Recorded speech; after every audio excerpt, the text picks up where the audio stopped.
Hello everyone. In the last chapter, we studied about the prokaryotic cells. Now this is time for the eukaryotic cells.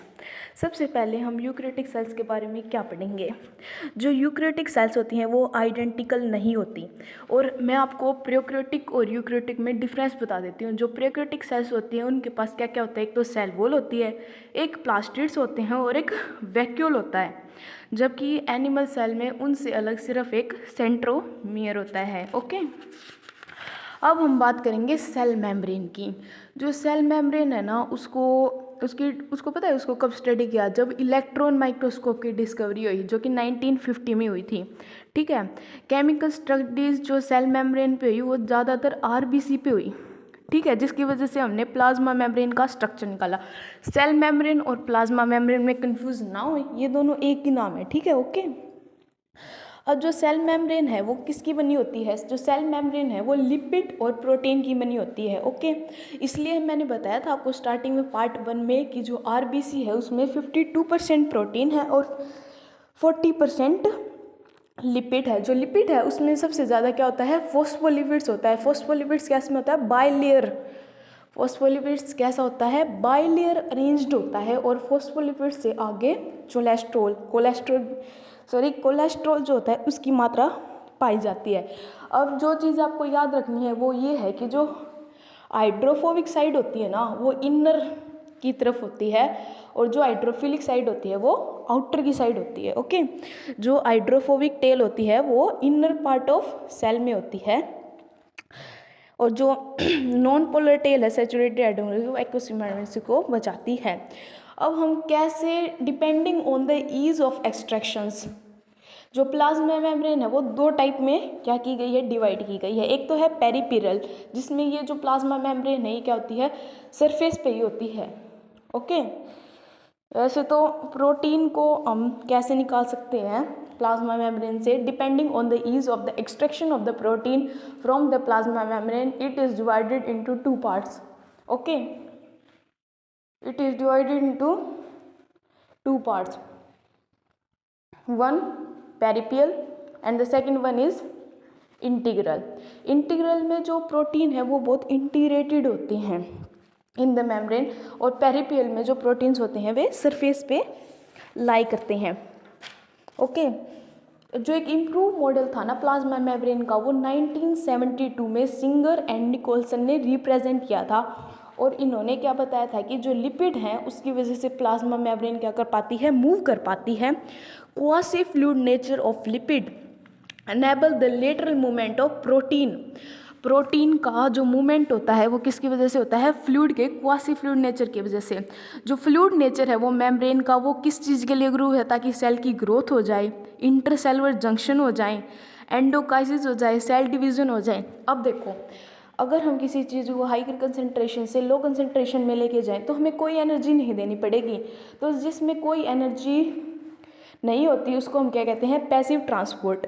और जब water diffusion की help से इनके are पार जाएगा तो हम उसको क्या कहेंगे? ऑस्मोसिस। अब देखो, अगर हमें किसी सब्सटेंस को लोअर से हायर कंसनट्रेशन की ओर क्या करना है? मूव करना है, तो हमें एनर्जी देनी पड़ेगी, और इसको हम क्या कहेंगे? Active transport. क्या कहेंगे?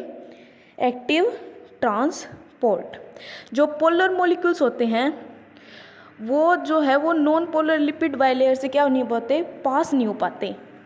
तो पोलर मॉलिक्यूल्स को क्या चाहिए? एटीपी चाहिए। तो ये कैसा होगा? एक्टिव ट्रांसपोर्ट होगा। सोडियम पोटाशियम पंप इसका एक बहुत अच्छा एग्जांपल है जिसको हम प्लांट्स की जो यूनिट है उसमें पढ़ेंगे। अब हम बात हैं सेल वॉल। जो सेल वॉल है वो किस में होती है? सिर्फ प्लांट्स में होती है। ये एक नॉन लिविंग रिजिड स्ट्रक्चर होता है जो कि प्लाज्मा मेम्ब्रेन के आगे पाया जाता है। ओके, जो सेल वॉल है वो सिर्फ शेप नहीं देती, जो सेल वॉल है वो शेप देती है, प्रोटेक्ट करती है इन्फेक्शंस और प्रेगनेंसी, और सेल टू सेल इंट्रैक्शन को हेल्प करती है। जो एल्गी है उसकी सेल वॉल होती है किसकी? Cellulose, galactans, mannans, minerals like calcium carbonate. और जबकि जो आप नॉर्मल सेल वॉल देखोगे प्लांट्स की वो किसकी बनी होती है? Cellulose, hemicellulose, pectin, protein. जो क्या, लेट मी रिपीट दिस, जो एल्गी की सेल वॉल है वो किसकी बनी हुई है? Cellulose, galactans, mannans, minerals like calcium carbonate. और जबकि जो प्लांट्स है उसमें सेल वॉल किसकी बनी हुई है? Cellulose, hemicellulose, pectin, protein. जो सेल वॉल है यंग प्लांट सेल का, जो सेल वॉल है किसकी? यंग प्लांट सेल की, उसकी जो प्राइमरी वॉल है वो गैफे वॉल होती है किसकी? ग्रोथ की। और सेल मैच्योर हो जाता है सेकेंडरी वॉल में। ओके, अब देखो जो सेल वॉल और मिडल लेमिला है वो क्या बनाते हैं? प्लाज्मोडिज्मेटा, जो कि कनेक्ट करता है साइटोप्लाज्म ऑफ नेबरिंग सेल्स। तो साइटोप्लाज्म, देखो मिडल लेमिला क्या करेगा? सेल्स को कनेक्ट करेगा, जो कि कैल्शियम पैक्टेट का बना हुआ है। ओके, और जो सेल वॉल और मिडल लेमिला है वे दोनों क्या मिलके प्लाज्मोडेस्मेटा बनाएंगे, जो कि साइटोप्लाज्म को करेगा। जो एल्गी की सेल वॉल है वो किसकी बनी हुई है? Cellulose, galactans, mannans, minerals like calcium carbonate. और जो प्लांट्स की सेल वॉल है वो बनी हुई है cellulose, hemicellulose, pectin, protein. I hope you understand that. अब हम बात करेंगे एंडोमेम्ब्रेनस सिस्टम की। जो एंडोमेम्ब्रेनस सिस्टम है ना, उसमें ना जो कोऑर्डिनेशन होना चाहिए फंक्शंस का, उसको हम क्या कहेंगे? एंडोमेम्ब्रेनस सिस्टम कहेंगे। इसमें endoplasmic reticulum, Golgi apertures, lysosomes और वैक्यूल्स, ये 4 इंक्लूडेड होते हैं। एंडोमेम्ब्रेन सिस्टम में कोऑर्डिनेशन होना चाहिए और उसके अकॉर्डिंग इसमें 4 इंक्लूडेड हैं, that are endomembrane system, Golgi apparatus, vacuole, endoplasmic reticulum, Golgi apparatus, lysosome, vacuole.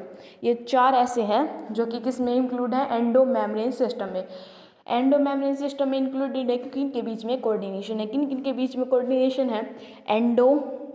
Endoplasmic reticulum, lysosome, vacuole, Golgi apertures. अब हम बात करेंगे एंडोप्लाज्मिक रेक्टिकुलम में।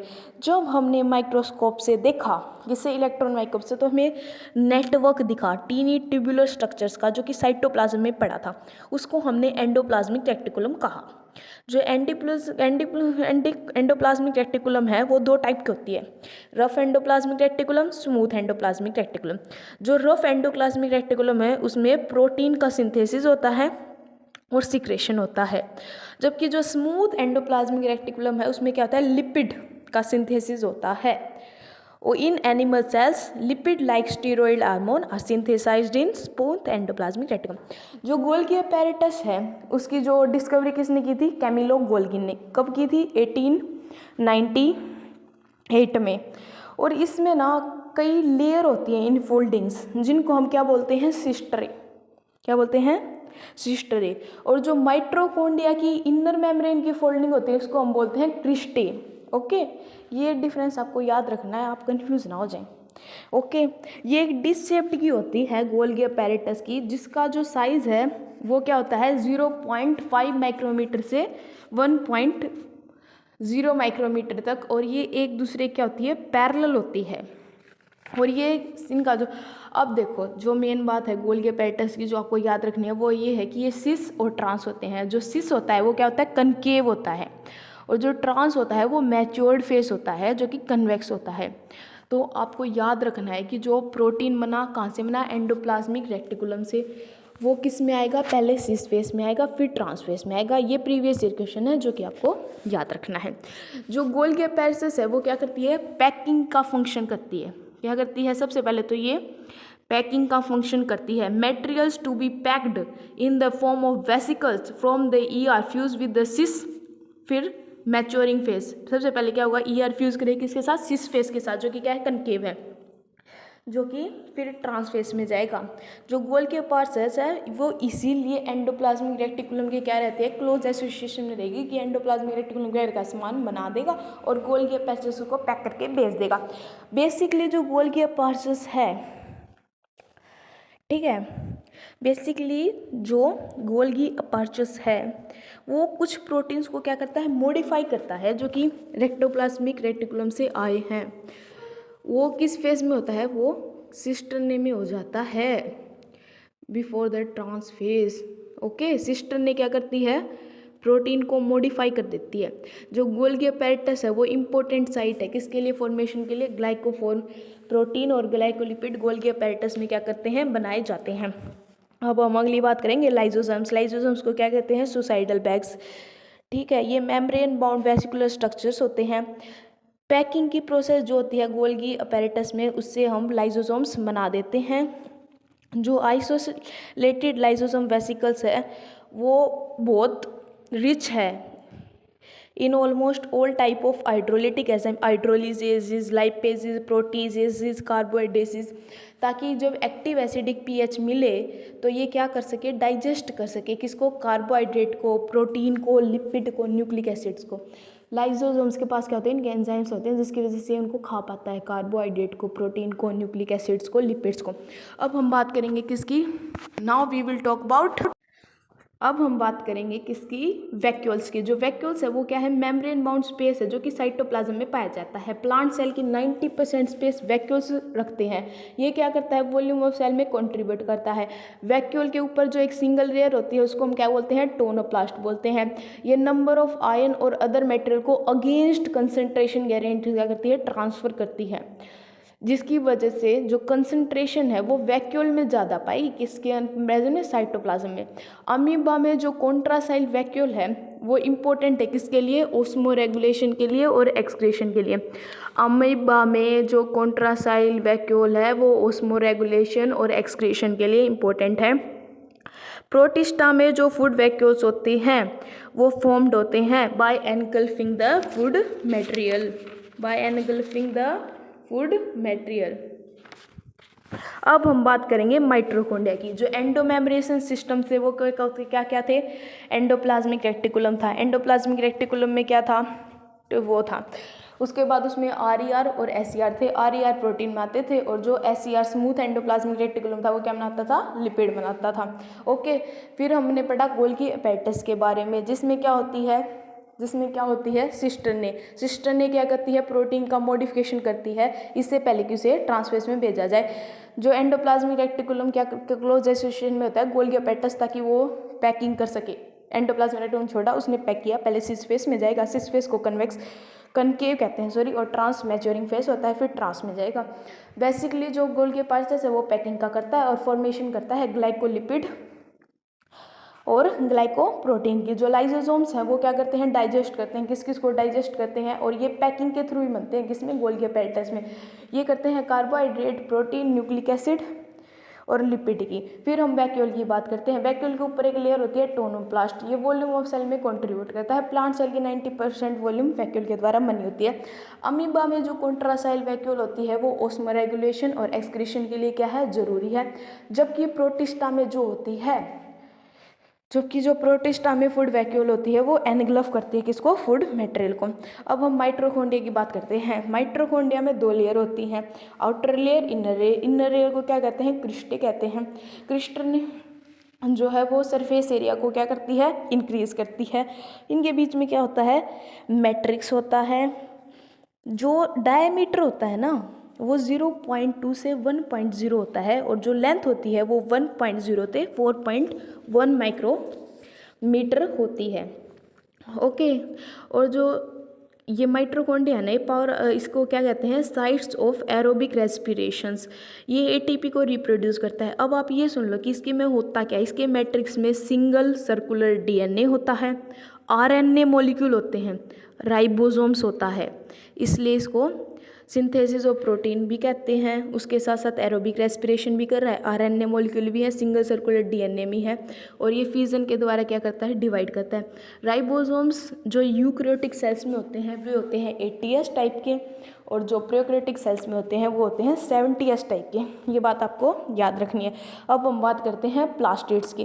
प्लास्टिड जो है सिर्फ प्लांट सेल में होते हैं, एनिमल सेल में नहीं पाए जाते। जो प्लास्टिड होते हैं वो यूग्लिनोइड्स और सारे प्लांट्स में पाए जाते हैं।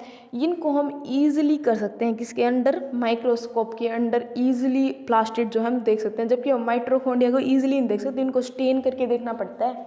ओके, जो प्लास्टिड है वो 3 टाइप का होता है, क्लोरोप्लास्ट, क्रोमोप्लास्ट, ल्यूकोप्लास्ट। जो क्लोरोप्लास्ट है वो क्या होता है, क्लोरोफिल का है और कैरोटीनोइन पिगमेंट है, जो कि एसेंशियल है किसके लिए, लाइट को ट्रैप करने के लिए, फोटोसिंथेसिस के लिए। इन क्रोमोप्लास्ट में क्या होते हैं, fat soluble carotenoid pigments like carotene, xanthophyll and this gives the part of the plants orange, yellow, red colour. और ल्यूकोप्लास्ट जो है वे कलरलेस होते हैं और स्टोर करते हैं न्यूट्रिएंट्स को। जो माइलोप्लास्ट है वो क्या करेगा, कार्बोहाइड्रेट स्टार्च को स्टोर करेगा। जो एलियोप्लास्ट है वो ऑयल एंड फैट के लिए, और जो अल्यूरोप्लास्ट है वो प्रोटीन के लिए है। मीसोफिल सेल में सबसे ज़्यादा क्लोरोफोस्ट पाया जाता है। अब सुनो, जो मीसोफिल सेल्स होते हैं वे लेंस शेप्ड होते हैं, ओरल होते हैं, रिबन लाइक होते हैं। 5 से लेकर 10 माइक्रोमीटर की लेंथ और 2 से लेकर 4 माइक्रोमीटर की विड्थ होती है। ये चेलमेडोमोनास से लेकर एक होता है, एक मीसोफिल सेल होता है किसमें, चेलमेडोमोनास में, और 20 से 40 सेल होते हैं किसमें, 20 से 40 होते हैं ग्रीन एल्गी में। ओके, एक सेल किसमें होता है, चेलमेडोमोनास, 20 सेल होते हैं मीसोफिल सेल में। माइटोकॉन्ड्रिया की तरह क्लोरोप्लास्ट भी क्या है, डबल मेम्ब्रेन बाउंड है, ठीक है, और इसमें भी खुद के प्रोटीन बन जाते हैं। जो खाली स्पेस है इनर मेम्ब्रेन का उसको बोलते हैं स्ट्रोमा। थैलाकोइड स्टैक को बोलते हैं, बहुत सारे स्टैक्स को क्या बोलते हैं, ग्रेनम बोलते हैं। जो स्ट्रोमा लैमेला है वो क्या करता है, स्ट्रोमेटा लेमोल थाइलेकोइड्स को ग्रेना से जोड़ता है। इनमें एंजाइम्स होते हैं जो कि कार्बोहाइड्रेट एंड प्रोटीन की सिंथेसिस करते हैं। इसके पास डबल स्टैंडर्ड सर्कुलर डीएनए और राइबोसोम्स होते हैं, जबकि माइटोकॉन्ड्रिया के पास single circular DNA RNA molecule ribosomes है। इसके पास डबल स्टैंडर्ड डीएनए और राइबोसोम्स हैं। क्लोरोफिल पिगमेंट जो है वो थैलाकोइड में प्रेजेंट होता है। जो राइबोसोम होता है क्लोरोप्लास्ट का वो 17S होता है, और जो साइटोप्लाज्म में राइबोसोम्स होता है वो क्या होता है, 18S होता है। ओके, राइबोसोम्स जो हैं वो पैलाडे ने 1953 में डिस्कवर करे थे।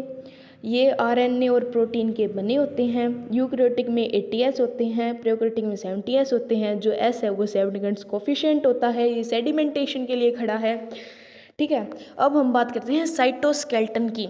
जो फिलामेंटेशियस प्रोटीनेशियस स्ट्रक्चर्स होते हैं किसके, माइक्रोट्यूब्यूल, माइक्रोफिलामेंट के, इंटरमीडिएट प्लानेट के, वो साइटोप्लाज्म में होते हैं, उसको साइटोस्केलेटन कहते हैं। साइटोस्केलेटन जो होता है एक सेल में वो mechanical support, motility, maintenance of the shape of the cell. Cytoskeleton क्या करता है, cytoskeleton support, motility, shape of the cell को क्या करता है। सीलिया और फ्लैजेला के बारे में बात करते हैं। जो सीलिया और फ्लैजेला होते हैं उनमें बहुत सारे कॉमन कैरेक्टरिस्टिक्स होते हैं। पहली बात तो ये क्या है, एयर लाइक आउटग्रोथ है सेल मेम्ब्रेन में। जो सीलिया है वो कैसे वर्क करता है, लाइक ओर्स, जो कि मूवमेंट कराता है सेल की सराउंडिंग। फ्लैजेला जो है वो सीलिया के अकॉर्डिंगली थोड़ा लंबा हो जाता है और सेल मूवमेंट के लिए ये भी रिस्पॉन्सिबल है। जो प्रोकैरियोटिक बैक्टीरिया है उसके पास फ्लैजेला होता है, और जो यूकैरियोटिक है उसके पास भी फ्लैजेला होता है, लेकिन इनमें क्या होता है, स्ट्रक्चर का डिफरेंस होता है। ये सीलिया और फ्लैजेला है ना, ये कवर्ड होते हैं प्लाज्मा मेम्ब्रेन के साथ, और इनकी कोर को क्या कहते हैं हम, एक्सोनीमी। जो एक्सोनीमी है ना वो एक माइक्रोट्यूब्यूल रखती है जो कि पैरेलल होते हैं अरेंज से, 9+2 एरे, क्योंकि 9 तो रेडियली अरेंज्ड होते हैं और एक सेंट्रली लोकेटेड ट्यूब्यूल होता है, इसलिए इसको 9+2 कहते हैं। ओके, इसके बाद हम पढ़ेंगे सेंट्रोसोम एंड सेंट्रियोल का। जो सेंट्रोसोम होते हैं वे 2 सिलेंड्रिकल स्ट्रक्चर होते हैं जिनको हम, सेंट्रोमियल क्या होते हैं, 2 सिलेंड्रिकल स्ट्रक्चर होते हैं जिनको हम सेंट्रियोल कहते हैं। ये अमोर्फस पेरीसेंट्रियोल मटेरियल से कवर्ड होते हैं, परपेंडिकुलर होते हैं ईच अदर लाइक कार्डविल। ओके, जो सेंट्रल पार्ट होता है प्रोक्सिमल रीजन ऑफ सेंट्रियोल का वो प्रोटीनिश होता है जिसको हम हब कहते हैं, जो कि पेरिफेरल ट्रिब्यूल से किससे माइनस, स्पोक्स से माइनस, जो कि प्रोटीन की बनी होती है। अब हम न्यूक्लियस की बात करते हैं। न्यूक्लियस को रॉबर्ट ब्राउन ने किया था, 1831 में किया था। फिर न्यूक्लियस को स्टेंड कर दिया, स्टेंड न्यूक्लियस को क्रोमेटिन बोल दिया। क्रोमेटिन किसने बोला, फ्लेमिंग ने बोला, ठीक है। जो न्यूक्लियर मेम्ब्रेन के बीच में जो स्पेस होता है उसको हम पेरीन्यूक्लियर स्पेस बोलते हैं। जो न्यूक्लियर पोल्स होती हैं उससे आरएनए एंड प्रोटीन पास करते हैं न्यूक्लियस और साइटोप्लाज्म के बीच में। न्यूक्लियर पोल होती है जिससे न्यूक्लियस और साइटोप्लाज्म के बीच में आरएनए। जो मैच्योर सेल होते हैं उनमें न्यूक्लियस नहीं होता, जैसे कि RBC of members, sieve tube cells of nucleus, vascular plants. 2 लोग हैं जिनके मैच्योरेशन पे न्यूक्लियस गायब हो जाता है, एक तो आरबीसी मेंबर्स की और एक सीव ट्यूब सेल है वेस्कुलर प्लांट्स की। ओके, जो न्यूक्लियोप्लाज्म है वो एक्टिव राइबोसोमल आरएनए सिंथेसिस की साइट है। अब हमें 4 टाइप के क्रोमोसोम्स बताए गए हैं जो कि सेंट्रोमियर की पोजीशन की वजह से होते हैं। सबसे पहला है मेटासेंट्रिक। मेटासेंट्रिक है मतलब बीच में है सेंट्रोमियर, ठीक है। सब मेटासेंट्रिक है मतलब कि अब जो सेंट्रोमियर जो बीच में था वो थोड़ा ऊपर हो गया। फिर आता है एरोसेंट्रिक, अब वो थोड़ा और ऊपर हो गया। टीलोसेंट्रिक में वो बिल्कुल ऊपर हो गया। आप ऐसे करके इनको याद रख सकते हैं। कुछ फ्यू क्रोमोसोम ऐसे होते हैं जिनमें सेकेंडरी कंस्ट्रक्शन एक कांस्टेंट लोकेशन पे होता है लेकिन स्ट्रेंड नहीं होता, वो फिर सैटेलाइट को क्या करते हैं, वो दे देते हैं परा। अब मैं इस सारे चैप्टर का सम ऑफ कर देती हूँ आपके लिए, ओके, जल्दी जल्दी बोल के। Cell the unit of the life का एक्टिव रिकोलेशंस ये है कि सबसे पहले हम पढ़ेंगे रिडक्शनिस्ट बायोलॉजी क्या होती है। रिडक्शनिस्ट बायोलॉजी जिसमें हम फिजिकल एंड केमिकल अप्रोच का यूज़ करते हैं। फिर जी.एन. रामचंद्र ने क्या दिया था, ट्रिपल हेलिक्स स्ट्रक्चर दिया था कोलेजन का, और जो लिनस पॉलिक्स है उसने alpha helix and beta sheet structure दिया था। सेल जो है वो यूनिट है लाइफ की। Unicellular organisms, multi cellular organisms. Unicellular organisms independent living कर सकते हैं, perform the essential function of life. जो सेल से 1 इंच भी छोटा है वो क्या नहीं कर सकता, वो इंडिपेंडेंट एग्जिस्ट नहीं कर सकता। फिर सेल थ्योरी आ गई। सबसे पहले सेल की हिस्ट्री आ गई, उसमें रॉबर्ट हुक 1665 उसने क्या किया था, डेड सेल कोर का था। एंटोन मोली 1674 लिविंग सेल्स पॉन्ड का। रॉबर्ट ब्राउन 1831 ने क्या किया था, न्यूक्लियस डिवाइस। सेल थ्योरी 1838 में स्केल्डन था, स्केल्डन जर्मन था, बोटेनिस्ट था। प्लांट किसके बने होते हैं, सेल के बने होते हैं। 1839 में सेक्वान ने बोला, वो ब्रिटिश जूलॉजिस्ट था, उसने बोला सेल एनिमल सेल के बने होते हैं। उसने ये भी बोला कि जो प्लांट्स हैं उनके पास एक यूनिक कैरेक्टर होता है जिसके सेल वॉल कहते हैं। एनिमल्स और सेल दोनों के पास कहती है प्लाज्मा मेम्ब्रेन और सेल मेम्ब्रेन होती है। रुडोल्फ विल्कोन ने 1855 में बोला जितने भी सेल हैं वो पहले वाले सेल से बने हैं, ओमनी सेलुला ई सेलुला, उसने ऐसे बोल दिया। उसके बाद सेल थ्योरी आई। सेल थ्योरी के एक्सेप्शन क्या होती है, वायरसेस होती हैं। सेल थ्योरी कहती है all living organisms are composed of cells and the product of the cells. और दूसरी बात जो बोलती है all cells are arise from pre existing cells. फिर साइटोप्लाज्म क्या होता है, मेन अरीना होता है सेलुलर एक्टिविटीज़ का, और इसमें वेरियस केमिकल रिएक्शन होती हैं ताकि जो सेल है वो एक लिविंग स्टेट में रहे। Prokaryotic organisms, eukaryotic organisms.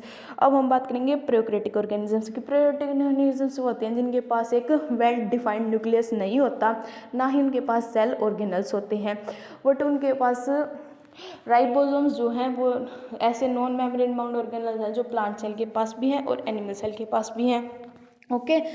जो प्लांट सेल के पास जो है वो क्या है, प्लांट सेल के पास कहाँ है, साइटोप्लाज्म में है और क्लोरोप्लास्ट में है। और एनिमल सेल में राइबोसोम्स कहाँ पाए जाते हैं, रफ एंडोप्लाज्मिक रेटिकुलम में, माइटोकॉन्ड्रिया में और साइटोप्लाज्म में। इसके बाद सेंट्रोमियर सिर्फ एनिमल में पाया जाता है और ये नॉन मेम्ब्रेन बाउंड ऑर्गेनल है। और प्लस जो सेंट्रोमियर है वो क्या करता है, सेल डिवीजन में हेल्प करता है। ये दो चीज़ें हो गई। जो माइकोप्लाज्मा है वो 0.3 माइक्रोमीटर का होता है, इसके पास सेल वॉल नहीं होती, ये एक एक्सेप्शन है बैक्टीरिया की। वैसे तो बैक्टीरिया का साइज़ 3 से 5 माइक्रोमीटर होता है। ह्यूमन आरबीसी का साइज़ 7 माइक्रोमीटर है। जो लार्जेस्ट सिंगल आइसोलेटेड सेल है वो ऑस्ट्रिच की एग है। और जिसमें मल्टी सेल ऑर्गेनिजम्स की बात करें तो ह्यूमन आरबीसी है। और अगर लॉन्गेस्ट की बात करें तो वो न्यूरॉन्स हैं। जो आरबीसी है वो कैसी होती है, round and biconcave. WBC amoeboid होती है। Columnar epithelium long and large. ट्रेसाइट जो होते हैं इलोंगेटेड होते हैं। जो मेसोफिल सेल्स होते हैं वो राउंड एंड ओवल होते हैं। जो नर्व सेल होती है वो ब्रांच्ड एंड लोगेट होती है। जो प्रोकैरियोटिक सेल्स हैं उनमें bacteria, blue green algae, mycoplasma और पीपीएलओ आता है। प्लूरोपन्यूमना लाइक ऑर्गेनिजम्स क्या होते हैं इसमें आते हैं। इनका शेप और साइज अलग होता है। ये जो है यूकैरियोटिक से छोटे होते हैं और इसलिए जल्दी रिप्रोड्यूस कर पाते हैं, ठीक है। जो बैक्टीरिया हैं वो 4 शेप के होते हैं, bacillus, rod like, vibrio, comma, spirillum, spiral, coccus, spherical, ये 4 टाइप के होते हैं। जो प्रोकैरियोटिक्स होते हैं उनमें वेल डिफाइंड न्यूक्लियस नहीं होता, उनका जेनेटिक मटेरियल नेक्ड होता है। इनमें क्या होता है, सिंगल क्रोमोसोम में होता है जीनोमिक डीएनए। जीनोमिक डीएनए क्या होता है, सिंगल क्रोमोसोम सर्कुलर डीएनए।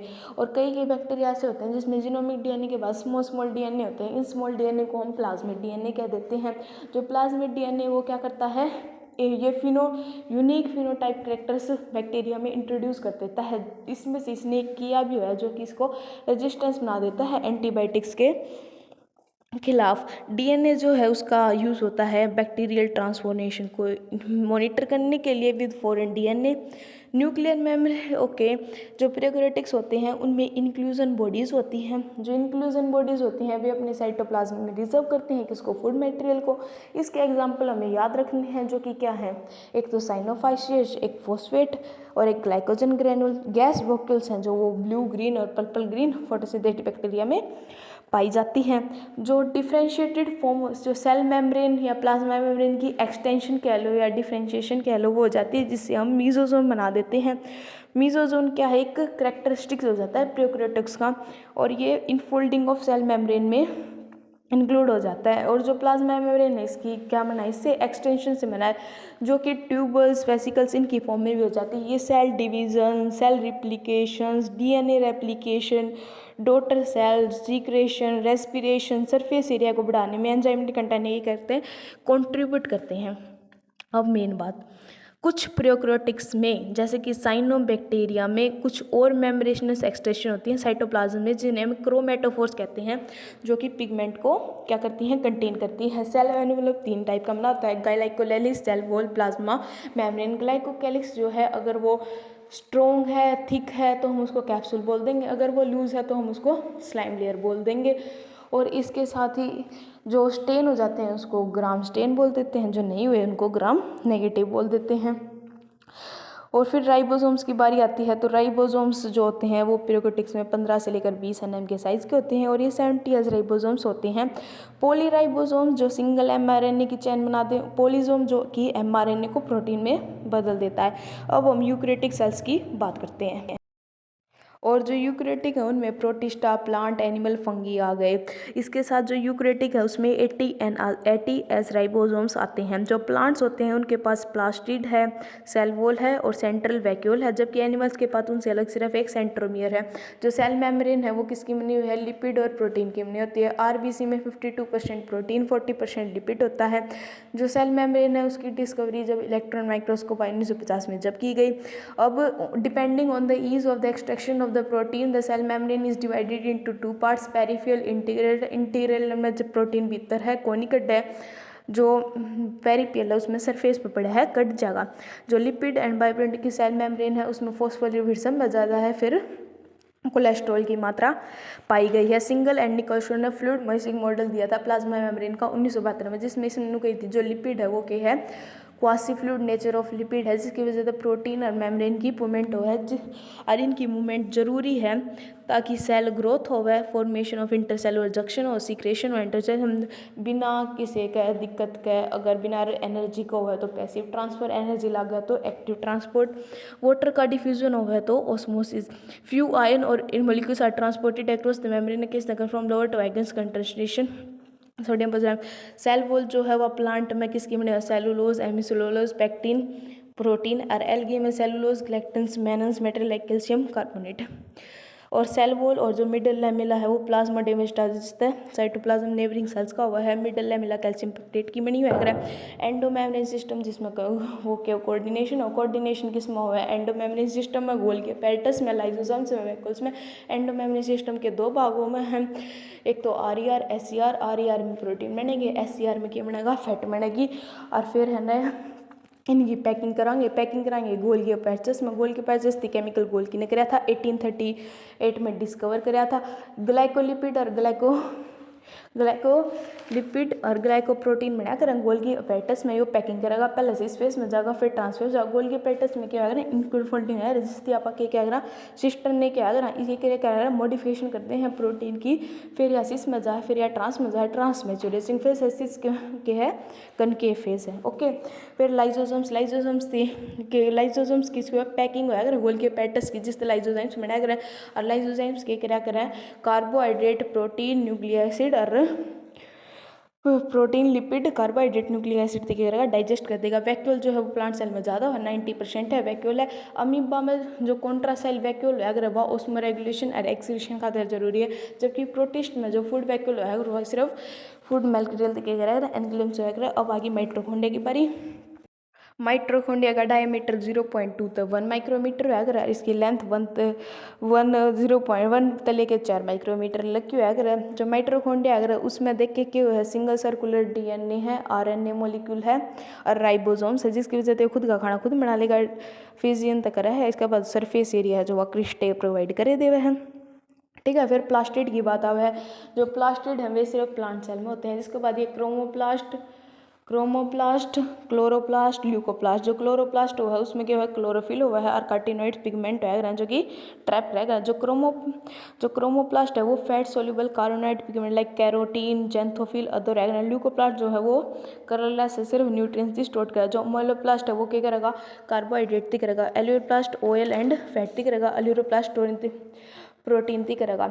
जो क्लोरोप्लास्ट है वे मीजोफिल सेल में पाए जाया करें। एक मीजोफिल सेल हो किसमें चेलमिडोमोनास में और 10-20 तक के 40 में है मीजोफिल सेल ग्रीन एल्गी में।